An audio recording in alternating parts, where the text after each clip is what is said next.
सुर नर मुनि सबकी यह रीति, ईश्वरत लाग करहि सब प्रीति। इस दोहा को सुनने के बाद आप लोगों के ध्यान में आ गया होगा कि आज के इस वीडियो का टॉपिक आपसी संबंध है, आपसी समन्वय है, आपसी रिश्ते हैं।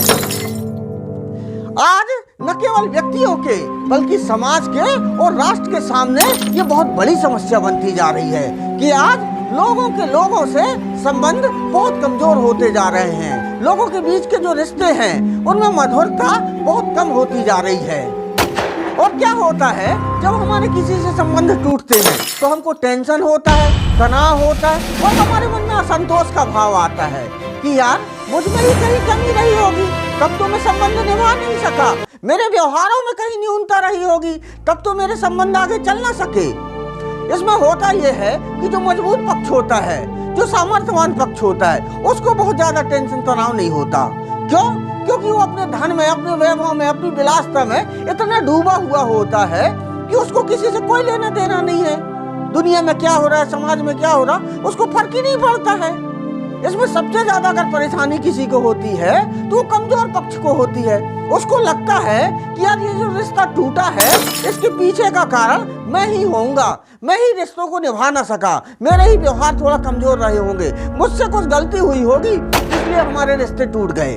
जबकि ज्यादातर केसों में रिश्ते टूटने का व्यवहार बहुत बड़ा कारण नहीं होता है। इसका जो बहुत बड़ा कारण कुछ दूसरा होता है, जिसकी हम आगे इस वीडियो में चर्चा करेंगे। हम सबने सुना ही होगा कि पुराने समय में, हमारे दादा परदादाओं के समय में लोगों के बीच में इतने मधुर संबंध होते थे, इतने प्रगाढ़ संबंध होते थे कि जिसकी आज भी मिसाल दी जाती है। और सगे संबंधी तो छोड़ो, सगे नात रिश्तेदार तो छोड़ो, जो पड़ोसी थे, जो मोहल्ला के लोग थे, जो गांव के लोग थे, उनके बीच में इतने मधुर संबंध होते थे, इतनी आत्मीयता होती थी कि वो मधुरता, वो आत्मीयता आज खून के रिश्तों में देखने में नहीं मिल रही है। तो इसके पीछे क्या कारण हो सकता है? तो इस विषय पर जब हम गहराई से विचार करते हैं तो जो सबसे पहले बात ध्यान में आती है वह यह आती है कि आज का मनुष्य इमोशनल थिंकिंग से रेशनल थिंकिंग की यात्रा में आगे बढ़ चला है। पहले रिश्तों में भावना प्रधान होती थी।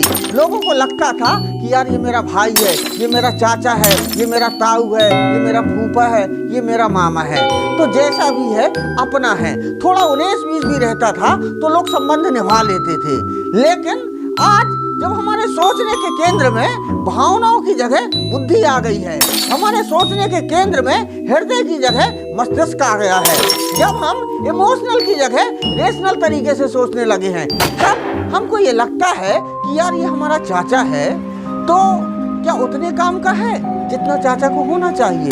ये मेरा फूफा है तो क्या ये उतने काम का है जितने फूफा को होना चाहिए। मान लो ये मेरा मामा है तो ये मामा के समान उपयोगी है। जब हम इस तरह से सोचने लगे तो हमारे रिश्तों में जो वो मजबूती थी, जो प्रगाढ़ता थी, जो वो मिठास थी, वो धीरे धीरे कम होने लगी। क्योंकि स्वाभाविक है, देखिए जब हमारी थिंकिंग बदलेगी तो हमारे व्यवहार भी बदलेगा।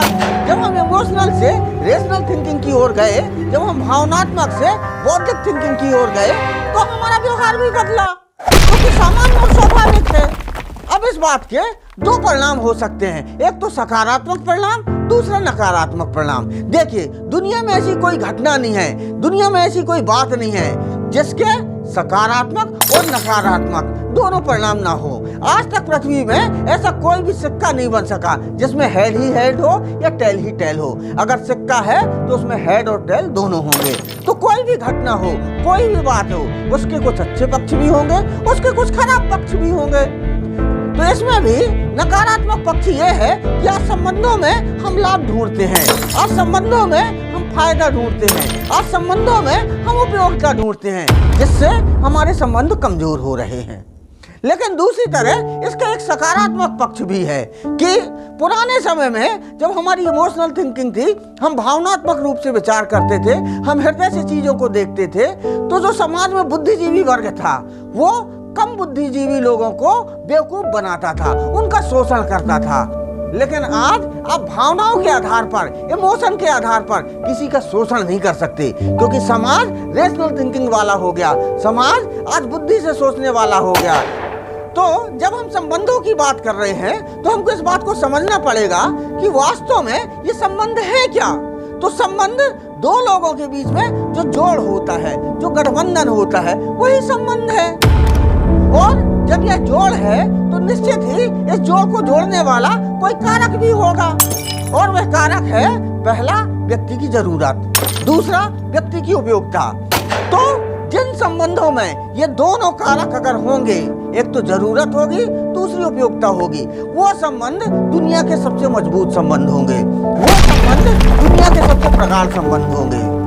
वहीं अगर इन दोनों में से कोई एक चीज होती है तो भी कॉमन मिनिमम प्रोग्राम के तहत संबंध चल जाएंगे, धीरे धीरे समन्वय बनाकर संबंध चल जाएंगे।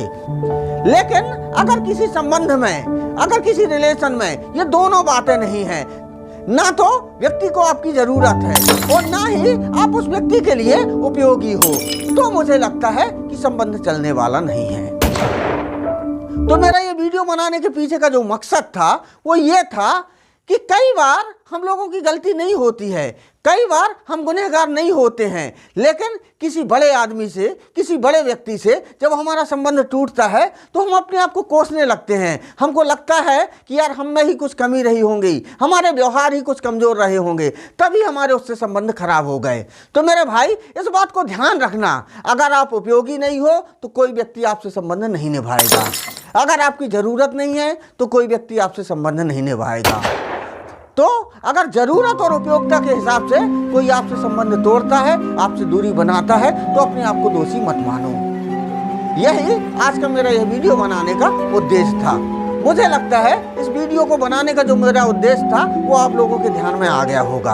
आप लोगों ने मेरी बात को यहाँ तक प्रेम पूर्वक सुना, इसके लिए मैं आपका हृदय से आभारी हूँ। बहुत बहुत धन्यवाद, बहुत बहुत।